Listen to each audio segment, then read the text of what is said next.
एक बार की बात है, एक हरे भरे जंगल में बिन्नू नाम का एक प्यारा सा खरगोश रहता था। उसके बड़े बड़े कान और नन्ही सी नाक थी।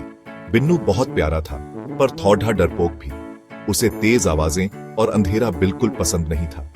एक दिन बिन्नू अपनी माँ के साथ गाजर ढूंढ रहा था। अचानक उसने पेड़ों की सरसराहट सुनी। बिन्नू डर गया और अपनी माँ के पीछे छिप गया। क्या हुआ बिन्नू?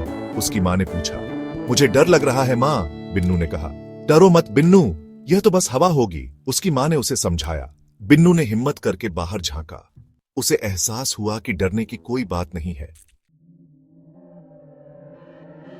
शाम ढली और जंगल में अंधेरा छा गया। बिन्नू और उसकी माँ अपने बिल की तरफ जा रहे थे। तभी तेज हवा चलने लगी और बारिश शुरू हो गई। बिन्नू फिर से डर गया। माँ, अब क्या होगा? बिन्नू ने घबराकर पूछा। घबराओ मत बिन्नू, हम जल्दी ही घर पहुंच जाएंगे, उसकी माँ ने उसे ढारस बंधाया।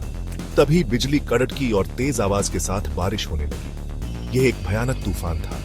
बिन्नू और उसकी माँ तेजी से दौड़े, लेकिन तूफान और तेज होता जा रहा था। हमें कुछ करना होगा माँ, बिन्नू चिल्लाया। बिन्नू की माँ ने सोचा और कहा, बिन्नू, हमें एक सुरक्षित जगह ढूंढनी होगी। वे दोनों इधर उधर भागे और उन्हें एक ऊंची चट्टान के नीचे एक जगह मिली। यहां सुरक्षित रहेगा बिन्नू, चलो हम मिलकर एक बिल खोदते हैं, उसकी माँ ने कहा। बिन्नू ने भी हिम्मत दिखाई और अपनी माँ के साथ मिलकर मिट्टी खोदने लगा। जल्द ही उन्होंने एक गहरा और सुरक्षित बिल बना लिया।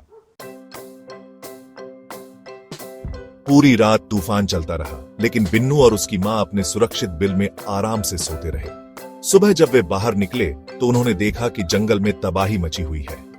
पेड़ गिरे हुए थे और हर तरफ पानी ही पानी था।